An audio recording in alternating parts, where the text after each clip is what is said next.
Bonjour à tous, merci de vous joindre à moi pour cette nouvelle vidéo autour de ma campagne Opération Dark Winter. Aujourd'hui on va s'occuper de la mission numéro 8, du briefing de la mission numéro 8, on va sélectionner les forces qui vont être déployées, construire notre base et choisir notre équipement comme d'habitude. On fait d'abord un rapide tour de notre tableau qui recense un peu les personnages qui sont disponibles, et comme vous pouvez le voir ici sur la première colonne, Nick Hayat, mon agent principal pour cette campagne, mon agent de la division principale, a été blessé, il n'est pas disponible pour les 8 prochaines missions, ce qui est terrible. Ici on peut voir aussi que John Grimes, mon agent de la garde nationale, lui par contre est disponible, il vient d'avoir fini sa convalescence et il est disponible, ce qui fait que le médecin est disponible pour soigner soit l'un soit l'autre de mes deux modèles blessés, soit Nick Hayat, soit Dan Espinosa, mon officier de police qui était blessé dans une mission un peu plus tôt dans ma campagne. Et étant donné que mon agent de la division est très puissant et que c'est mon personnage un peu préféré, j'ai envie de le soigner et j'ai envie de le soigner en priorité, j'ai envie qu'il soit disponible le plus vite possible pour me rejoindre en mission. Donc je vais simplement affecter mon médecin à soigner Nick Hayat, ce qui va diviser son temps de convalescence par 2, du coup je vais seulement pouvoir le récupérer d'ici 4 tours. J'ai d'autres extensions dans la base d'opération qui vont permettre encore d'accélérer ce temps, qui vont permettre aussi de soigner plusieurs personnes en même temps, mais pour l'instant, j'ai pas assez de ressources pour construire ces différentes extensions. En parlant de la base d'opération, un petit tour donc de cette base d'opération. On va commencer ici, on a cette kitchen, cette cuisine qui est disponible, dans laquelle on va pouvoir mettre des civils pour qu'ils fabriquent de la nourriture. Ici aussi on a construit le workshop qui va permettre de fabriquer des grenades fumigènes, mais j'ai construit le workshop surtout pour débloquer les deux extensions qui arrivent après, qui sont le marché noir et le centre d'échange, dans lequel je vais pouvoir vendre des cartes que je n'utilise plus. Ici on peut voir aussi un rapide tour des ressources que j'ai de disponibles, donc j'en ai pas beaucoup. En rouge c'est les ressources que j'ai utilisées dans la dernière partie, donc j'ai envoyé plusieurs personnages en mission et tous ils ont besoin de nourriture, donc j'ai consommé 2 nourritures, il m'en reste plus qu'une. J'ai consommé une munition, encore une fois chaque mission de la campagne utilise une munition, c'est une caisse de munitions, hein, c'est pas juste une balle. Et on peut voir que le reste, voilà, j'ai pas de fuel, j'ai pas beaucoup de building, de matériaux de construction, des médicaments et des informations, ça j'en ai pas mal. Et les informations, ça peut être très utile, j'ai pas encore pensé à les utiliser en mission, j'oublie un peu. Mais comme vous pouvez le voir ici sur le tableau, ça peut être utilisé de plusieurs manières. En gros, je peux supprimer des cartes sur le plateau, je peux révéler des jetons, donc il y a vraiment pas mal d'idées pour les utiliser. Mais je commence déjà par attribuer un civil à la cuisine qui va en gros fabriquer de nourriture. Ces nourritures il les fabrique tout de suite avant le départ en mission. Tout ce qui se construit dans la base comme ça c'est fait avant de ce départ donc en mission. Donc là il va produire de nourriture, ce qui va me suffire pour envoyer mes petits gars en mission. Et maintenant qu'est-ce que je veux faire pour le reste de ma base ? Ici j'ai le collecteur d'eau de pluie qui est très intéressant parce qu'il produit de nourriture, mais je n'ai pas besoin d'attribuer un civil à cette pièce, donc il va produire de nourriture de manière constante sans avoir besoin d'y affecter de civil, ce qui va être très intéressant parce que le civil que j'ai mis dans la cuisine, lui il consomme de la nourriture. Donc là j'ai mis un de mes civils du coup à construire le collecteur d'eau de pluie. Et donc ça va me coûter 2 ressources de matériaux de construction et 2 ressources médicales. Et voilà pour ça. Qu'est-ce qu'il y a d'autre que je pourrais construire? Je crois que c'est un peu tout, étant donné le peu de ressources qu'il me reste. Je crois que je n'ai rien pu construire d'autre. Je montrais un peu que voilà, la partie base c'est la partie de l'aile médicale qui vont me permettre de soigner plusieurs, voilà, le medical bay ici, qui vont me permettre de soigner plusieurs personnes en même temps. Je vais faire un petit zoom pour qu'on voit les lits, plusieurs lits comme ça. Mais encore une fois, il faut 4 matériaux de construction, je n'en ai pas assez. Qu'est-ce qu'il y a ensuite? Et oui, après c'est vraiment les 2 trucs qui m'intéressent le plus en ce moment, que je veux vraiment construire le plus vite possible, c'est le marché noir, qui va me permettre de vendre toutes les cartes que j'ai en trop, et je commence à en avoir beaucoup, des cartes que je n'utilise pas, des cartes d'armes. que je n'utilise pas. Donc le marché noir il va être top pour ça, je vais pouvoir vendre mes cartes contre des ressources aléatoires et toutes ces ressources que je vais pouvoir récupérer vont me permettre de pouvoir construire ma base d'un coup assez violemment. Donc voilà, un de mes prochains objectifs c'est vraiment de rassembler assez de ressources pour construire le marché noir. Et après en plus il y aura encore le centre d'échange dans lequel je pourrai échanger les ressources qui ne m'intéressent pas contre des ressources qui m'intéressent. Donc bon, bref, pas mal de choses prévues pour la suite de cette base, pas mal de trucs intéressants. Maintenant on va faire un petit tour sur la carte pour choisir déjà la mission que nous allons faire dans cette prochaine mission, dans ce prochain rapport de bataille.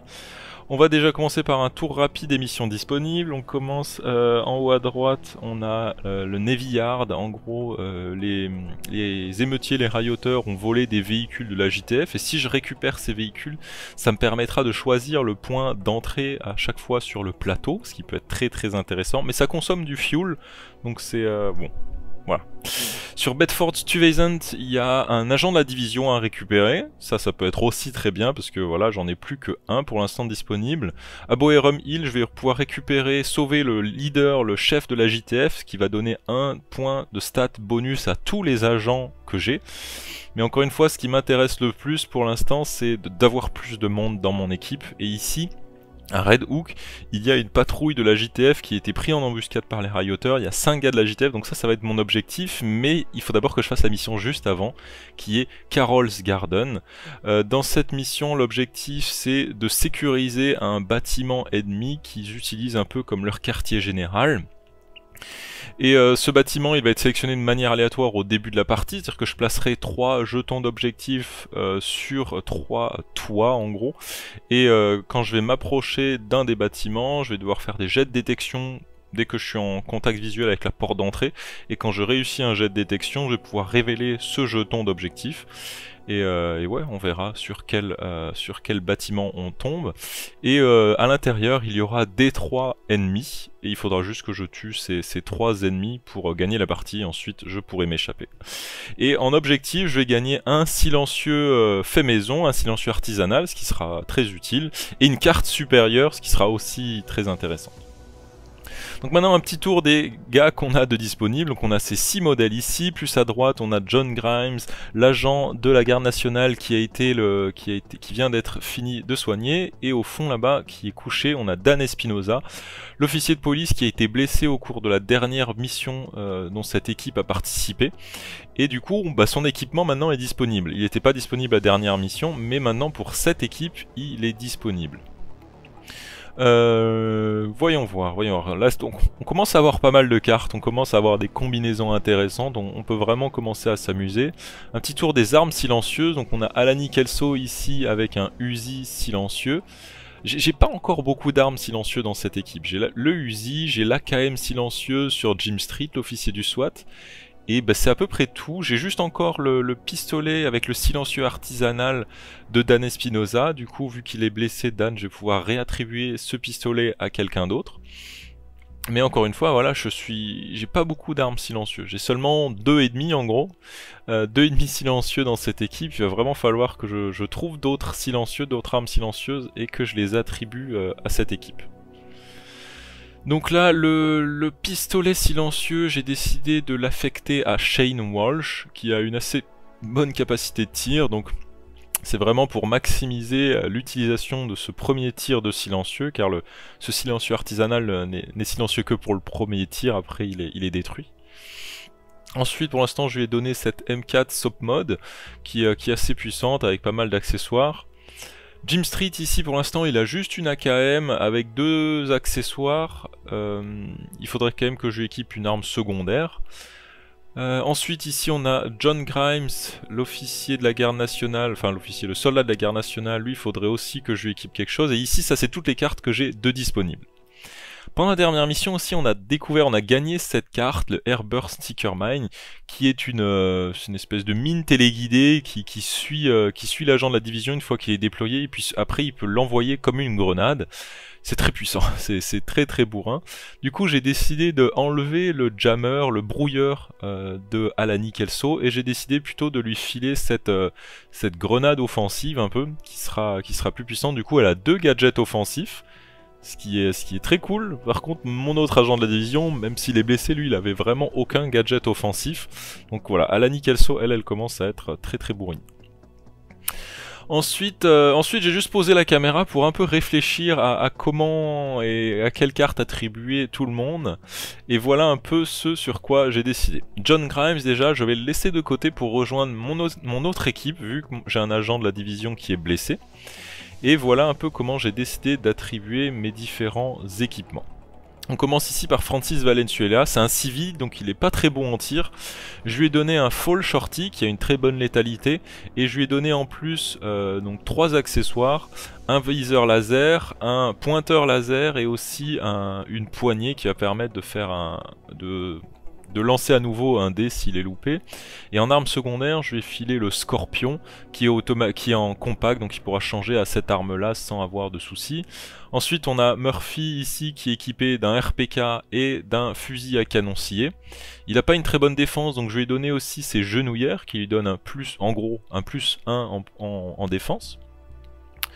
Louis Alexander ici, il est équipé, il a une assez bonne capacité de tir, du coup il est équipé de ce fusil un peu DMR avec un bon viseur, plus le Kimber K6S, un pistolet, et je lui ai donné encore en plus le UMP 45, donc ça lui donne une assez bonne puissance de feu, il pourra passer de l'une à l'autre sans souci, et il sera aussi équipé de ce kit d'escalade. L'idée c'est, vu qu'il a une bonne arme avec un bon viseur, de pouvoir le mettre dans une position un peu haute. Voilà, ensuite on a Jim Street avec l'AKM silencieuse, et je lui ai équipé de ce Fab Défense Glock 18. On a Shane Walsh ici avec le pistolet silencieux, le Colt M4, et un des équipements que j'ai trouvé dans la dernière partie c'est ce cool combo laser et viseur avec un gros 600. Et ici on a Alani Kelso encore avec pas mal d'armes. Et voilà, chaque personnage peut être équipé de 2 armes principales et d'une arme sidearm, d'une arme genre pistolet en gros, voilà. C'est plus simple comme ça. Donc voilà pour les équipements. Et ici maintenant c'est un petit tour rapide du plateau sur lequel nous allons jouer cette prochaine mission. Donc on commence avec ce grand mur ici qui a été mis en place par la JTF au début de l'épidémie pour essayer de la contenir, et avant qu'ils aient à évacuer la zone. On voit ici qu'il y a encore des véhicules de chantier qui étaient en train de verser de la terre dans ces esco-barrières. On a pas mal de véhicules militaires par ici, qu'on va pouvoir essayer de trouver des équipements. On a encore quelques véhicules de police par ici, plus encore un petit checkpoint militaire là-bas derrière. Donc il y a pas mal de choses à fouiller. Et voilà un peu pour ce petit tour rapide du plateau. J'espère que cette vidéo vous a plu, et je vous dis à très bientôt pour le prochain rapport de bataille pour cette mission numéro 8. A bientôt, salut salut!